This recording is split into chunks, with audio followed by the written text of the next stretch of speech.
यह यमलोक का वो मार्ग है जहां केवल तपन है और पछतावा।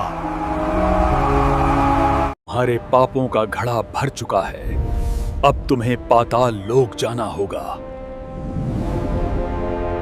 इस रक्त की नदी को पार कर, यही तेरे कर्मों का कीचड़ है। ये यमलोक का वो मार्ग है जहां केवल तपन है और पछतावा। हजारों वर्षों तक वो अपनी ही वासनाओं की अग्नि में जला। तूने दूसरों को तड़पाया, अब खुद तड़प।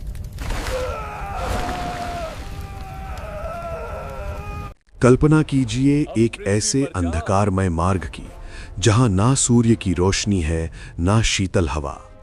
चारों ओर हाहाकार है और पापी आत्माएं अपने किए हुए कर्मों के बोझ तले दबी हुई यमदूतों के पाश में जकड़ी हुई हैं। वहां केवल पछतावा है, लेकिन समय निकल चुका है। जब मनुष्य धर्म की मर्यादा को लांघकर केवल अपनी इंद्रियों की तृप्ति में लग जाता है, तो वो भूल जाता है कि ये शरीर नश्वर है, पर कर्म अमर है।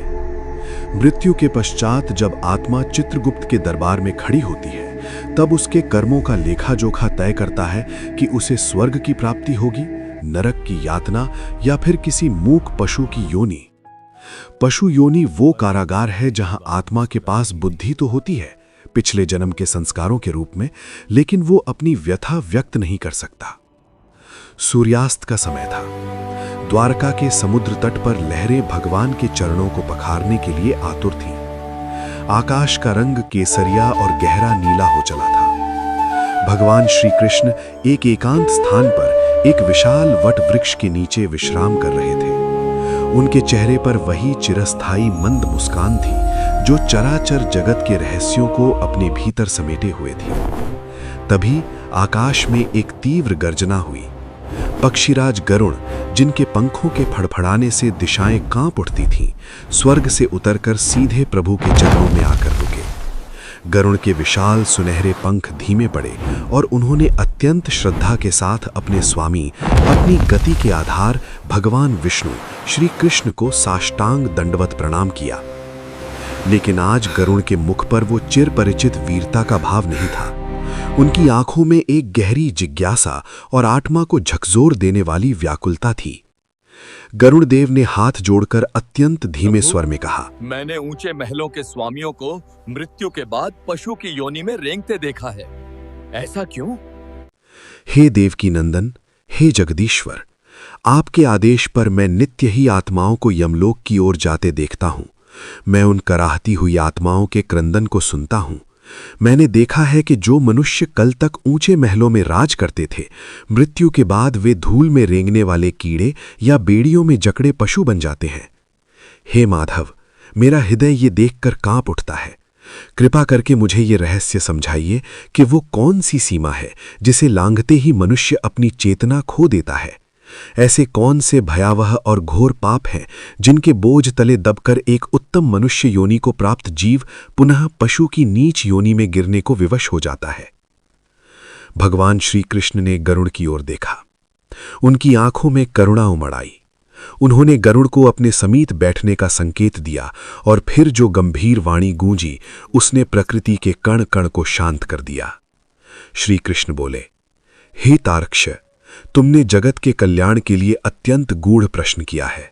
सुनो, मनुष्य का शरीर एक नौका के समान है जो भव सागर पार करने के लिए मिली है, परंतु जब मनुष्य अहंकार और वासना के वश में होकर इस नौका में पापों के पत्थर भरने लगता है तो वो डूबने लगता है, और उस डूबती हुई आत्मा को बचाने के लिए प्रकृति उसे पशु का रूप देती है ताकि वो अपने पापों का दंड भोगकर पुनः शुद्ध हो सके। भगवान श्री कृष्ण ने अपनी मुरली कमर में खोसी और गरुड़ की ओर अत्यंत गंभीर दृष्टि से देखा।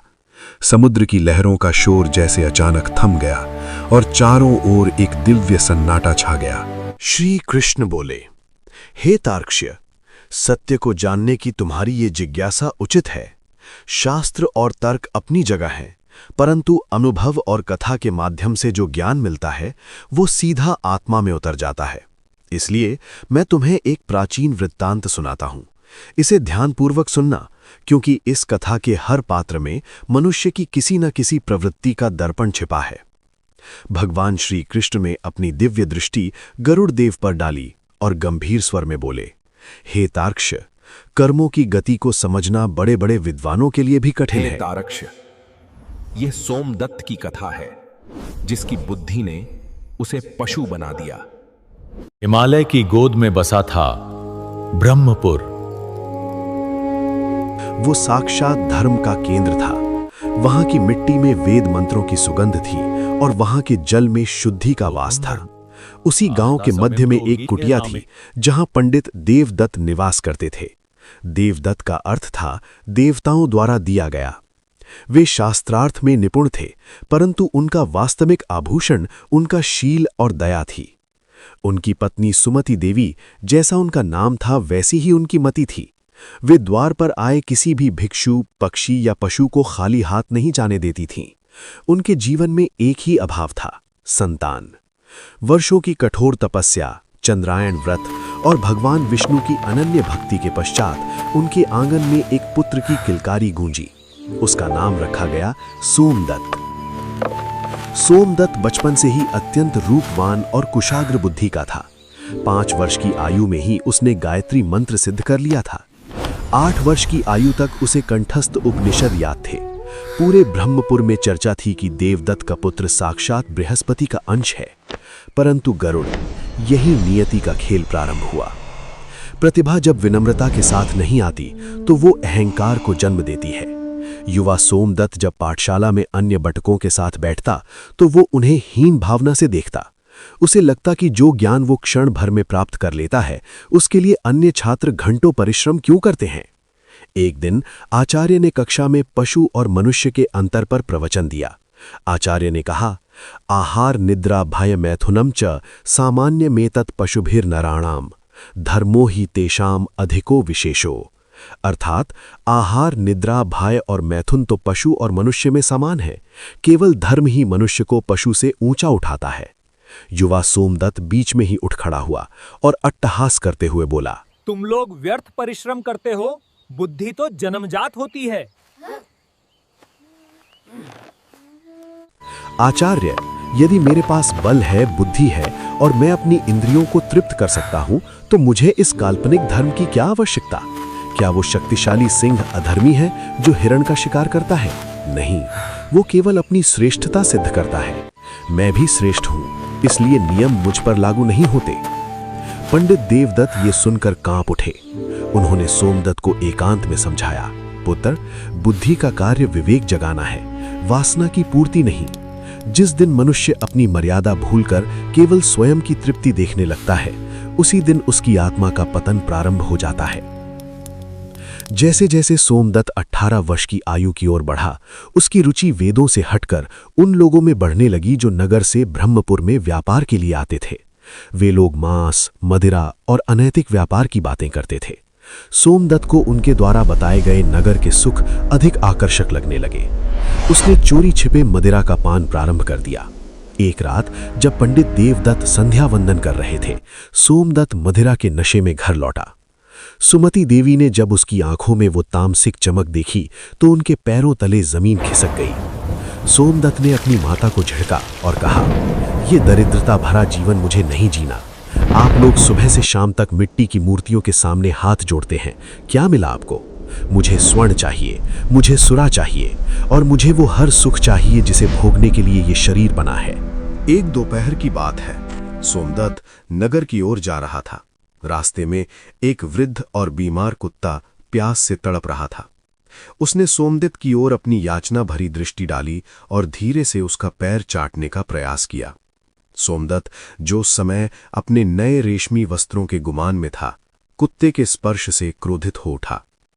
उसने पास पड़ा एक नुकीला पत्थर उठाया और उस मूक जीव के सिर पर दे मारा। कुत्ता दर्द से चीख उठा।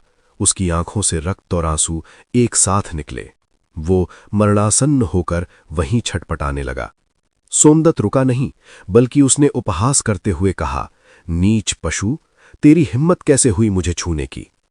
हे गरुड़, उस क्षण सोमदत्त के भीतर का मनुष्य मर चुका था।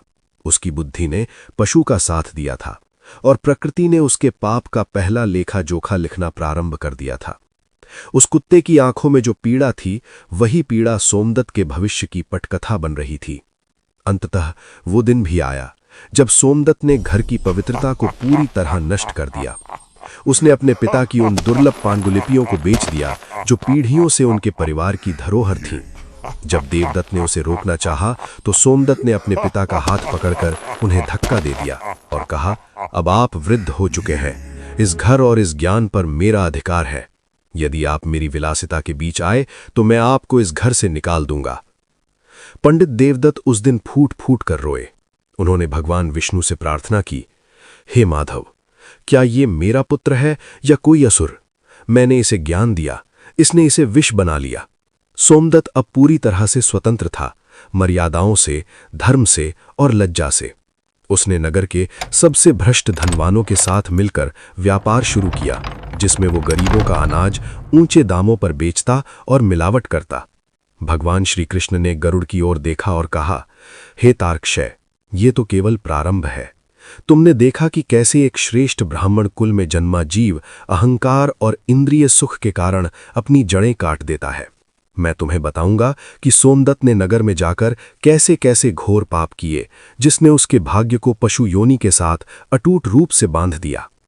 श्री कृष्ण बोले, हे तार्क्षय, जब सोमदत्त ने ब्रह्मपुर की पावन सीमाओं को त्यागा तो उसे लगा कि उसने बेड़ियां काट दी हैं, परंतु वास्तव में वो अपनी आत्मा पर पापों के नए पाश बांधने जा रहा था।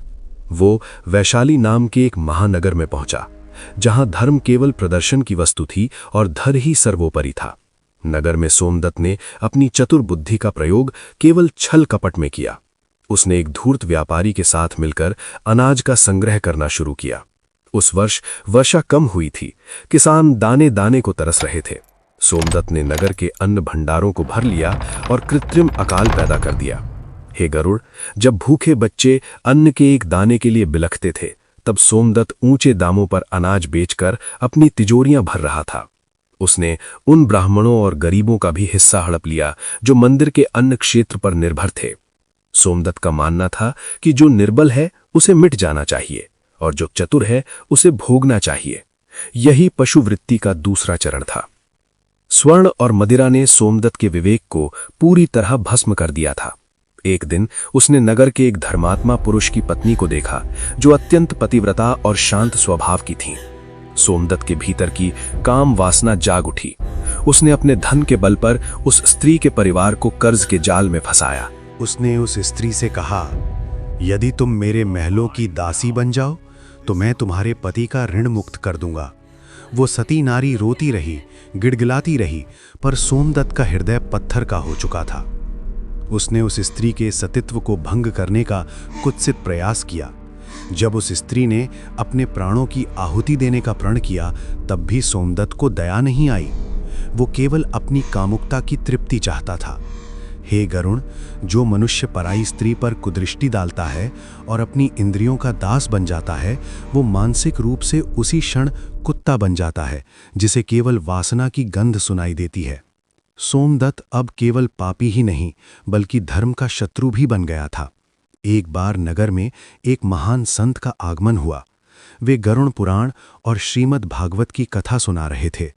सोमदत्त वहां पहुंचा, लेकिन भक्ति भाव से नहीं बल्कि उनका अपमान करने के लिए। उसने भरी सभा में संत से पूछा, हे ढोंगी, तुम जिस नरक और स्वर्ग की बात करते हो वो कहाँ है? मुझे दिखाओ। मैंने हजारों गरीबों का गला काटा है, मैंने व्यभिचार किया है, पर देखो मैं आज भी इस नगर का सबसे धनी व्यक्ति हूं। तुम्हारा ईश्वर कहाँ सो रहा है? उसने संत के चरणों पर थूक दिया और धर्म ग्रंथों को पैरों से कुचलने का प्रयास किया। उस समय आकाश में बिजली कड़की, मानो प्रकृति सोमदत्त के इस दुस्साहस पर कांप उठी हो। संत ने करुणा भरी दृष्टि से उसकी ओर देखा और केवल इतना कहा, वत्स, ईश्वर सोता नहीं है, वो केवल प्रतीक्षा करता है कि तुम्हारा पाप का घड़ा कब भरेगा। जिस दिन वो भरेगा उस दिन तुझे अपनी वाणी की स्वतंत्रता का मूल्य समझ आएगा। सोमदत्त के महल में हर रात मदिरा और मांस की महफिलें सजती थीं। उसे शिकार का शौक चढ़ गया था। वो वनों में जाता और केवल मनोरंजन के लिए निरपराध हिरणों और पक्षियों का वध करता। एक बार एक गर्भवती हिरणी उसके तीर से घायल होकर उसके चरणों में गिरी। उसकी आंखों में वो पीड़ा थी जिसे शब्दों में व्यक्त नहीं किया जा सकता था। वो अपने पेट में पल रहे जीव के लिए जीवन की भीख मांग रही थी। सोमदत्त ने उसकी आंखों में झांका, पर उसे दया नहीं आई। उसने अपनी तलवार निकाली और उस हिरणी के पेट को चीर दिया। वो खिलखिलाकर हंसा, जबकि वन के पशु उस क्रूरता को देखकर थरथरा रहे थे। श्री कृष्ण ने गंभीर होकर कहा, हे गरुण, जब मनुष्य किसी मूक जीव के रुदन को सुनकर प्रसन्न होता है तो वो सृष्टि के सबसे निचले स्तर पर गिर जाता है। सोमदत्त ने उस दिन अपनी मनुष्य योनि का अंतिम अधिकार भी खो दिया था। इधर ब्रह्मपुर में सोमदत्त के पिता पंडित देवदत्त और माता सुमति देवी उसके वियोग और उसके पापों की ग्लानि में अत्यंत रुग्ण यानी कि बीमार हो गए थे। मरणासन्न अवस्था में देवदत्त ने एक संदेश सोमदत्त के पास भेजा, पुत्र, अंत समय निकट है, एक बार आकर मुख देख जा। सोमदत्त ने उस संदेशवाहक को ही महल से बाहर निकलवा दिया। उसने कहा, मेरे उन कंगाल माता पिता से मेरा कोई नाता नहीं है। उनकी मृत्यु हो रही है तो होने दो, मेरा उत्सव नहीं रुकना चाहिए।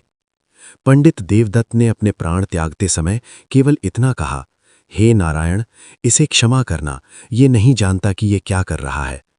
पिता का तर्पण करना तो दूर, सोमदत्त ने उनकी मृत्यु का समाचार सुनकर उस दिन नगर में और भी बड़ी मदिरा पार्टी दी। भगवान श्री कृष्ण ने अपनी वाणी को विराम दिया। गरुण देव के रोम रोम खड़े हो गए थे। श्री कृष्ण बोले, हे तार्क्ष, अब सोमदत्त का पाप का घड़ा लबालब भर चुका था। मैं तुम्हें बताऊंगा कि कैसे काल ने उसके द्वार पर दस्तक दी और कैसे उसकी मृत्यु का वो क्षण आया जिसने उसे यमराज के उन भयंकर दूतों के सामने खड़ा कर दिया जिनसे वो कभी इनकार करता था। भगवान श्री कृष्ण ने गरुण की ओर देखा, जिनके मुख पर सोमदत्त के पापों को सुनकर घृणा और विस्मय के भाव थे। अब कथा उस मोड़ पर पहुंच चुकी थी जहां कर्मों का फल अपनी विभीषिका दिखाने वाला था। श्री कृष्ण बोले, हे तार्क्ष, मनुष्य को लगता है कि उसकी सत्ता, उसका स्वर्ण और उसका यौवन सदा बने रहेंगे। वह भूल जाता है कि समय यानी काल एक ऐसा शिकारी है जो कभी अपना लक्ष्य नहीं चूकता। सोमदत्त अब 50 वर्ष की आयु पार कर चुका था।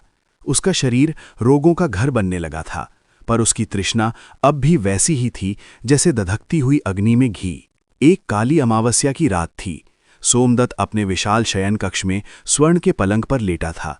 बाहर मूसलाधार वर्षा हो रही थी और बिजली ऐसे कड़क रही थी मानो स्वर्ग से कोई गर्जना कर रहा हो। अचानक सोमदत्त को लगा कि कमरे का तापमान शून्य से भी नीचे गिर गया है। उसे सांस लेने में कठिनाई होने लगी। उसने अपने सेवकों को पुकारना चाहा, पर उसकी जीभ जैसे तालू से चिपक गई। तभी कमरे के कोनों से 2 काली छायाएं उभरने लगीं। वे यमदूत थे। उनका आकार विशाल था। उनकी आंखें गड्ढों में जलते अंगारों जैसी थीं और उनके हाथों में लोहे के कटीले पाश थे। सोमदत्त, जिसने कभी देवताओं का उपहास किया था, आज डर के मारे कांपने लगा। वह अपने बिस्तर पर पीछे की ओर खिसकने लगा, लेकिन यमदूतों ने एक भयंकर ठहाका लगाया।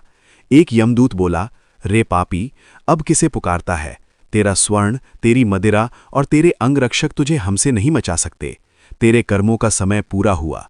यमदूतों ने अपना पाश फेंका और सोमदत्त के गले में डाल दिया। गरुड़, जब यमदूत प्राण खींचते हैं तो वह पीड़ा ऐसी होती है जैसे हजारों बिच्छू एक साथ डंक मार रहे हों। सोमदत्त के शरीर से प्राण बाहर निकले। उसने देखा कि उसका पार्थिव शरीर बिस्तर पर बेजान पड़ा है और उसकी सूक्ष्म आत्मा यमदूतों के हाथों में जकड़ी हुई है। उसने अपने वैभवशाली महल को छोड़ते हुए चीखना चाहा, पर प्रेत योनि की उस अवस्था में उसकी आवाज केवल एक सिसकी बनकर रह गई।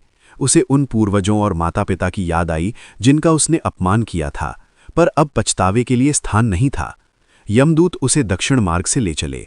यह वही मार्ग है जिसका वर्णन गरुड़ पुराण में किया गया है। वहां न छाया थी न जल। सूर्य की तपन ऐसी थी मानो 12 सूर्य एक साथ तप रहे हों। सोमदत्त नंगे पैर जलती हुई रेत पर चल रहा था। रास्ते में 80 पत्र वन आया, जहां के पत्तों की धार तलवार जैसी थी। जब वह थक कर छाया के लिए पेड़ के नीचे जाता तो वे पत्ते उसके शरीर को चीर देते। तभी उसके सामने वैतरणी नदी आई। हे तार्क्ष, उस नदी का दृश्य देखकर सोमदत्त मूर्छित होने लगा। वह नदी जल से नहीं बल्कि रक्त, पीप, अस्थियों और मलमूत्र से भरी थी।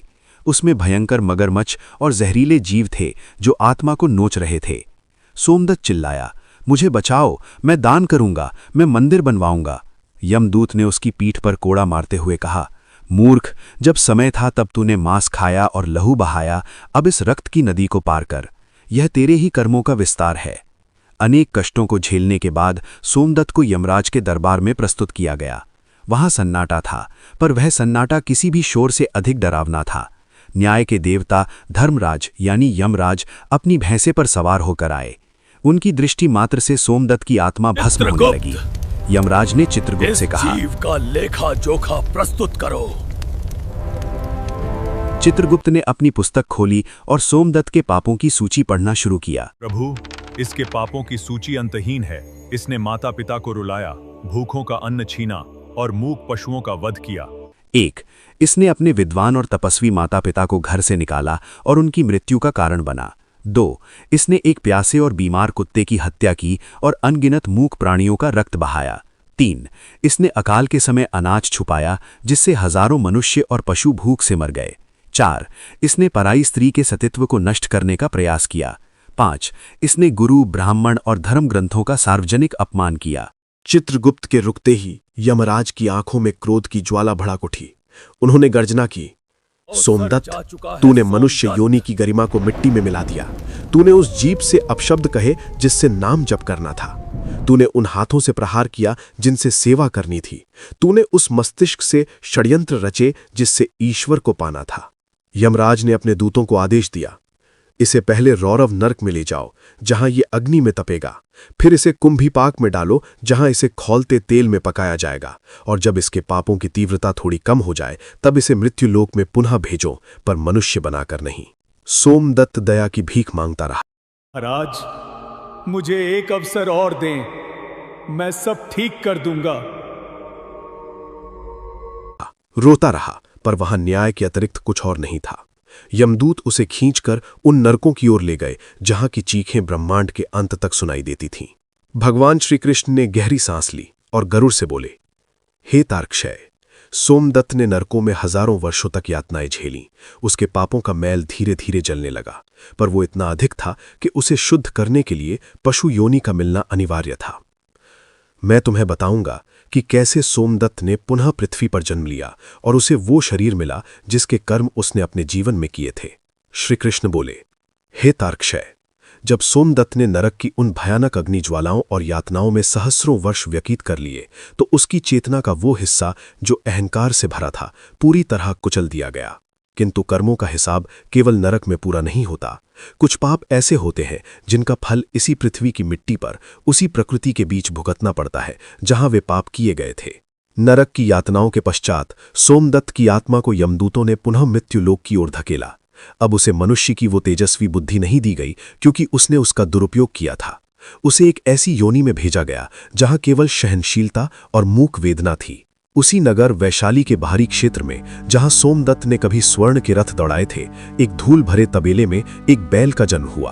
वो नवजात बैल कोई और नहीं, सोमदत्त की ही आत्मा थी। जन्म लेते ही उसे वो वाणी नहीं मिली जिससे वो शिकायत कर सके, उसे वो हाथ नहीं मिले जिससे वो प्रहार कर सके। उसके पास केवल 4 पैर थे और एक विशाल शरीर जो केवल श्रम के लिए बना था। सोमदत्त का नया मालिक एक अत्यंत निर्दयी और क्रोधी किसान था। नियति का खेल देखो गरुड़, वो किसान वही व्यक्ति था जिसे सोमदत्त ने पिछले जन्म में कर्ज के जाल में फंसाकर दरिद्र बना दिया था। आज वो किसान मालिक था और सोमदत्त उसका दास। जैसे ही सोमदत्त थोड़ा बड़ा हुआ, उसके कंधों पर भारी जुआ रख दिया गया। जिस सोमदत्त ने कभी रेशमी वस्त्रों के भार को भी भारी बताया था, आज उसके कंधों पर क्विंटल भर का बोझ था। वो धूप में तपता, प्यास से उसका कंठ सूखता, पर वो बोल नहीं सकता था। जब वो थकान के कारण बैठ जाता तो वही चाबुक उसके शरीर पर गिरते जो उसने कभी उस बीमार कुत्ते और निर्दोष दाय को मारे थे। हे तार्क्षय, पशु योनि का सबसे बड़ा दंड जानते हो क्या है? कुछ समय तक उस जीव को अपने पिछले जन्म की धुंधली स्मृतियां बनी रहती हैं। जब सोमदत्त, जो अब बैल था, उसी वैशाली नगर से की सड़कों से गुजरता जहां उसके बड़े बड़े महल थे, तो वो रुक जाता। उसे याद आता कि इस ऊंचे भवन में वो कभी स्वामी बनकर रहता था। वो अपनी आंखों से उस महल को देखता तो उसकी आंखों से अविरल आंसू बहने लगते। लोग उसे देखते और कहते, देखो, ये बैल कितना आलसी है, उसने रो खुद रहा को है। मिटा दिया। मालिक उसे फिर से कोड़ों से मारता। उसे याद आता कि कैसे उसने अपनी माता को धक्का दिया था, कैसे उसने पिता का अपमान किया था। आज वो चाहता था कि कोई उसे एक बार बेटा कहकर पुकारे, कोई उसके सिर पर हाथ फेरे, पर उसके हिस्से में केवल धूल और डंडे थे। सोमदत्त ने अपने पिछले जन्म में अन्न का संग्रह किया था और भूखों को तड़पाया था। अब प्रकृति ने उसे वही दंड दिया। वो बैल पूरा दिन हल चलाता, पर शाम को उसे केवल सूखा भूसा और गंदा पानी मिलता। कभी कभी मालिक उसे रात भर भूखा बांधे रखता। एक बार की बात है, वो बैल सोमदत्त बहुत प्यासा था। वो एक कुएं की ओर बढ़ा जहां ब्राह्मण जल भर रहे थे। उसने आशा भरी दृष्टि से उनकी ओर देखा, लेकिन उन ब्राह्मणों ने उसे अपवित्र समझकर डंडे मारकर भगा दिया। सोमदत्त को याद आया कि कैसे उसने विद्वानों के चरणों पर थूका था। आज उसे जल की एक बूंद के लिए उन्हीं के द्वारों पर अपमानित होना पड़ रहा था। धीरे धीरे उस भारी बोझ और मार ने सोमदत्त के भीतर के अंतिम अहंकार को भी समाप्त कर दिया। अब उसके भीतर क्रोध नहीं था, केवल पीड़ा और पश्चाताप था। वो मन ही मन ईश्वर को पुकारने का प्रयास करता, पर उसके कंठ से केवल रंभाने की ध्वनि निकलती। श्री कृष्ण ने कहा, हे गरुड़, पशु योनि एक सुधार गृह की तरह है। यहां जीव अपनी इच्छाओं को मारना सीखता है। सोमदत्त अब पूरी तरह टूट चुका था। वो समझ गया था कि जो शरीर उसने पाया है वो उसके द्वारा की गई क्रूरता का दर्पण है। उसने अपने मन में संकल्प किया कि वो अब किसी जीव को कष्ट नहीं पहुंचाएगा, भले ही वो खुद मर जाए। भगवान श्री कृष्ण ने गरुड़ की ओर देखा और बोले, हे तार्क्ष, सोमदत्त ने पशु के रूप में 20 वर्ष अत्यंत कष्ट में बिताए। अब उसके प्रारब्ध का अंतिम समय निकट था।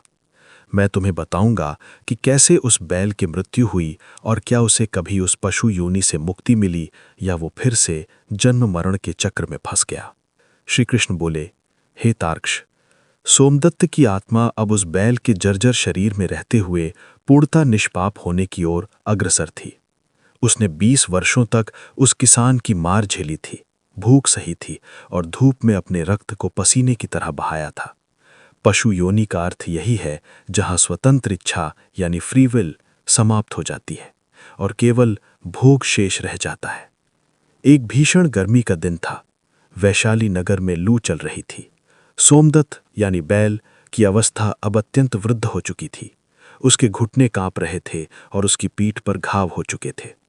निर्दयी किसान ने उस दिन बैलगाड़ी पर भारी पत्थरों का बोझ लाद दिया था। उसे वे पत्थर नगर के मंदिर के निर्माण के लिए ले जाने थे। रास्ते में एक चढ़ाई आई। सोमदत्त ने अपना पूरा बल लगा दिया। उसके नथुने फूल गए, हृदय की धड़कनें उसके कानों में गूंजने लगीं। तभी उसने देखा कि रास्ते के किनारे एक छोटा सा पिल्ला यानी कुत्ते का बच्चा सो रहा है। यदि बैलगाड़ी का चक्का जरा भी इधर उधर होता तो वो नन्हा जीव कुचल जाता। पिछले जन्म में सोमदत्त ने एक कुत्ते को पत्थर से मारा था, लेकिन आज उस बैल के भीतर की आत्मा जाग उठी।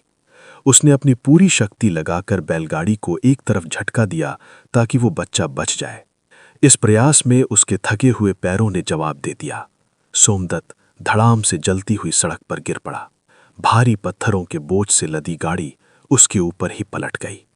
किसान ने क्रोध में आकर उसे फिर से मारना शुरू किया। उठ पाखंडी पशु, उठता क्यों नहीं?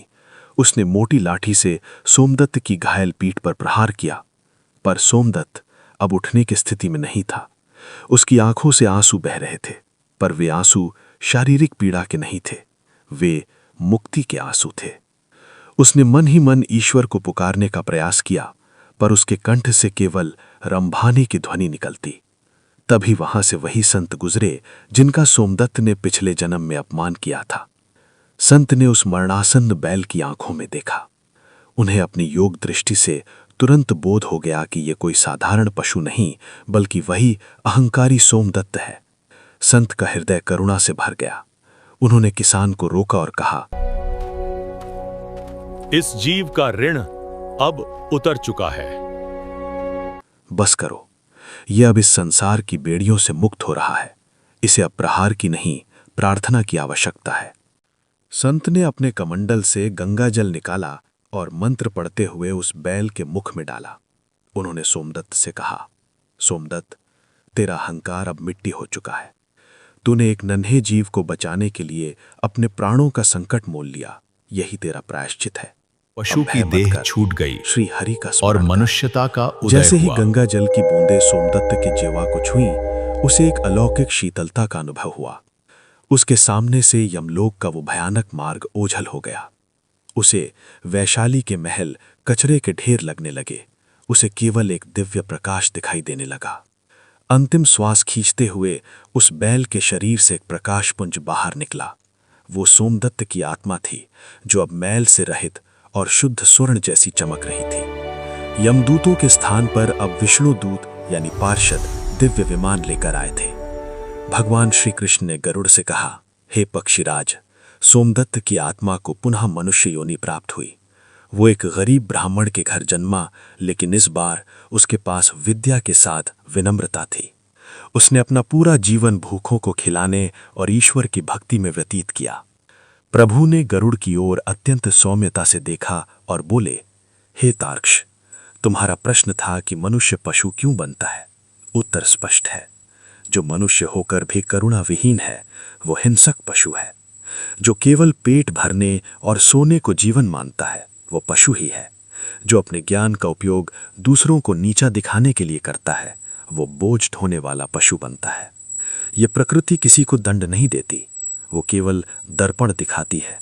जो मनुष्य पशु जैसा आचरण करेगा, उसे प्रकृति वही शरीर दे देगी जिसमें वो अपनी उन इच्छाओं को पूरा कर सके या उन कष्टों को भोग सके। गरुड़ देव ने भगवान के चरणों में वंदन किया। उनके संशय दूर हो गए थे। आकाश में शंख की ध्वनि गूंजी और द्वारिका की लहरें शांत हो गईं। हे गरुड़, ये कथा सदा याद रखना। जो इस कथा को सुनता या सुनाता है, उसके भीतर दया का भाव जागृत होता है और वो पशुत्व की ओर गिरने से बच जाता है। यदि आप भी मानते हैं कि कर्म ही प्रधान है और भगवान की शरण में ही सच्ची शांति है, तो कमेंट बॉक्स में सच्चे मन से जय श्री कृष्ण जरूर लिखें।